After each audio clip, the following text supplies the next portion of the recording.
Hey guys, Mr. Gucci here with a quick video on synthesis reactions. Synthesis reactions. Okay, so a synthesis reaction is like the opposite of a decomposition reaction. Okay, where a decomposition reaction has one reactant that breaks down into multiple products, a synthesis reaction has multiple reactants that combine to form a single product. So here's how we usually represent it. Element A, or small substance A, plus element B, or small molecule B, forms a single larger molecule AB. Okay, you can tell it's a synthesis reaction because oftentimes you're starting with just some basic elements as your reactants, and if all you have are elements to start with, well, you can't break them down. All you can do is combine them together. But the real way to tell that you have a synthesis reaction is because there is a single product, a single compound as your product. If you have just one product, no pluses separating more products, then you know it is a synthesis reaction. Okay, usually what you're going to be doing in these reactions is combining metal elements and non-metal elements together. So maybe like an iron and an oxygen, and then you'll crisscross them to make iron oxide or whatever, iron 2 oxide, iron 3 oxide. Okay, so pretty much this is just going to be a review on crisscrossing. All right, so let's get into it right now. So here are the steps to do a synthesis reaction. Okay, first, you can tell it'll be synthesis because if the reactants are both elements, all you can do is combine them together. Okay, so if the two reactants are elements, all right, if they are a metal and a non-metal, then they are going to turn into ions and they are going to bond ionically.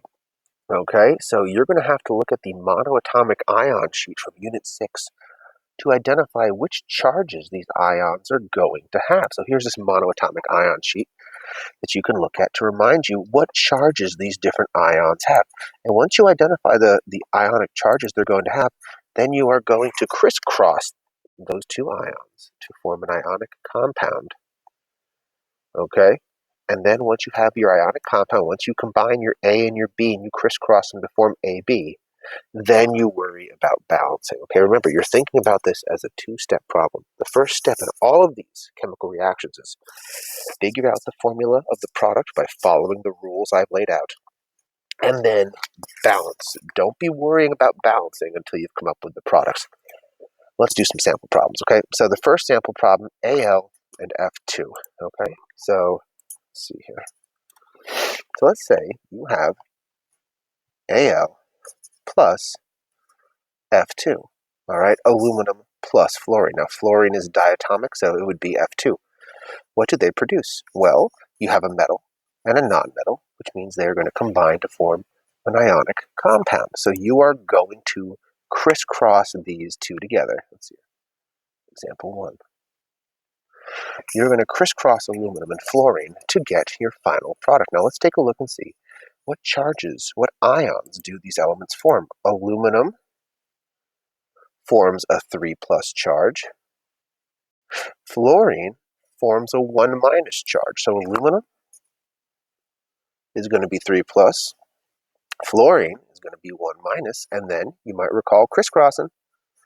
That charge on the aluminum, that's how many fluorines you're going to have. This charge on the fluorine is how many aluminums you're going to have. It's AlF3. That is your product. And so you're going to write that in. AlF3, aluminum fluoride. Now, a common question people have at this point is they're like, Mr. Gucci, it's an F2 over here, but it's an F3 over here. Why is that? Why are they different? Why aren't they the same? The reason why it's F2 on the reactant side is because fluorine is diatomic, and according to the rules of fluorine, it's an F2. The reason why it's an F3 over here is because this is aluminum fluoride, and when you crisscross them, the formula is AlF3. You need 3 fluorines to cancel out the charge of 1 aluminum. Look, this is the biggest mistake that people make when doing these equations right here, okay? They think that somehow the subscripts on one side are related to the subscript on another side. They are not. Every element, every time you make a new substance, you have to figure out the subscripts according to those rules. This is a 2 because it's diatomic, all right? This is a 3 because you crisscrossed it. That's it, all right? Don't worry about why it's a 2 over here or a 3 over here. They're following their own rules, and you have to follow them too. If you're worried about the number, of the fluorines on each side. Well, this is what balancing is for. All right, so I'm going to switch my pens now, and now I'm going to balance. All right, I got one aluminum here. It's here. Aluminums. All right, we got one aluminum here. We got one aluminum here. Fluorines, we've got 2 over here and 3 over here.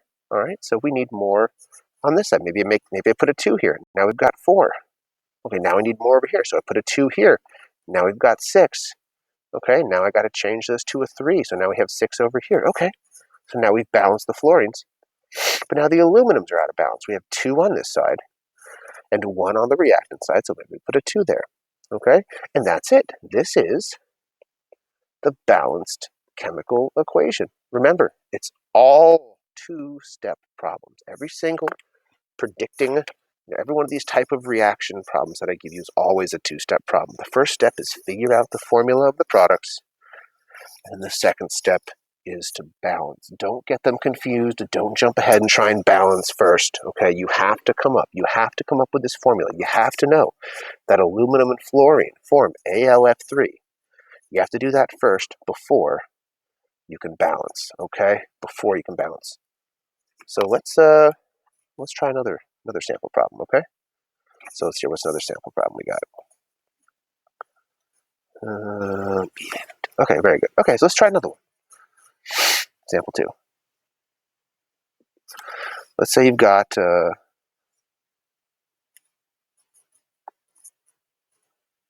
barium plus O2 gas. What does that yield? Okay, so your first step is going to be, let's figure out what the product is. Always the first step is figure out the product. So in this case, I go to my monatomic ion sheet and I see barium. Barium is always 2+.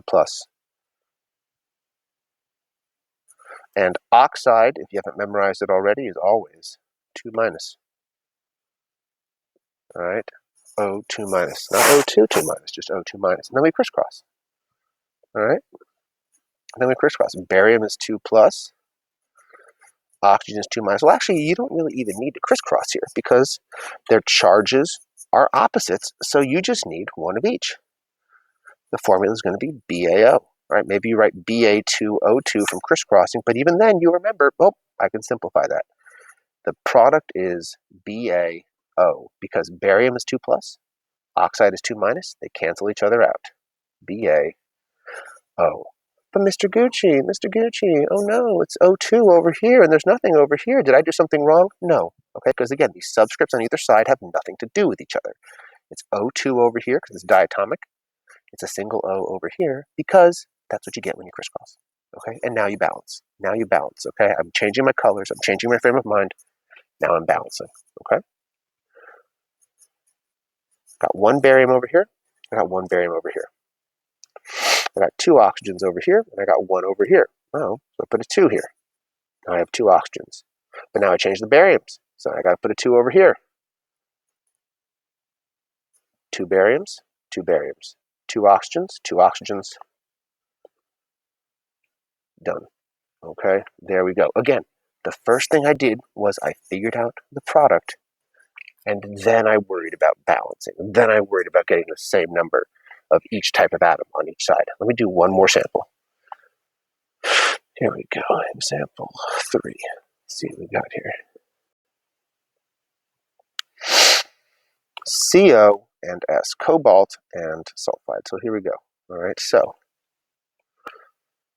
CO, cobalt plus S, sulfide. Okay, now let's figure out what the charge of cobalt is in this case. Now, if I go and look at this monatomic ion sheet, I see cobalt is not here. And remember, if the element does not appear on this chart here, it means it can have multiple charges, and you need a Roman numeral to identify what kind of charge it's going to form. All right, so there will be some questions where things are a little bit trickier. Okay, so in this case, it says, let's say it forms cobalt 3. Okay, so let's assume we get cobalt 3 here.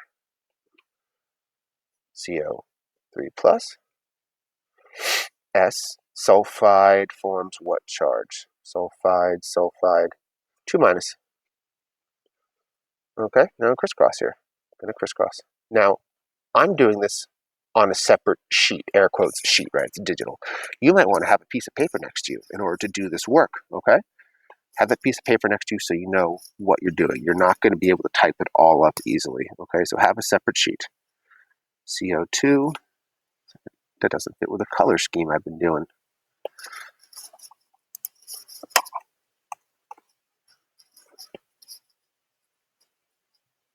Cobalt 2, sulfur 3. It doesn't simplify? Okay, so the formula is CO2 S3. That is cobalt 3 sulfide, okay? And now you balance it. You've got 2 cobalts over here, so put a 2 over there. You've got 3 sulfides, so put a 3 here. That's it. All right, that's it. Now, all of these were examples of simple synthesis reactions where you combined single elements. Okay, it is possible, like with decomposition, to have a slightly trickier problem. Okay, you're going to have some tricky problems on your homework as well, ones that you can only solve by following specific, cues that I give you. So, for example, here's one.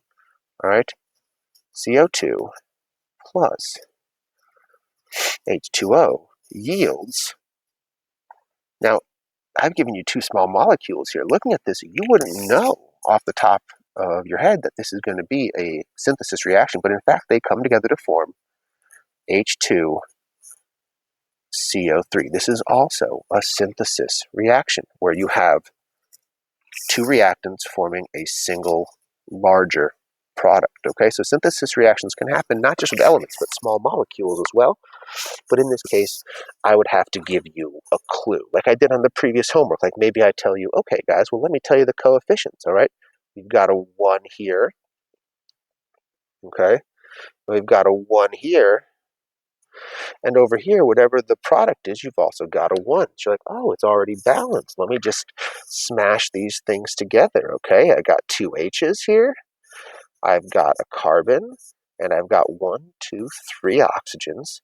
So smashing it together, okay? So it is possible to do more complicated synthesis reactions if I give you a bit of extra information to help you figure it out. Anyways, guys, that's your video. I hope this was helpful, and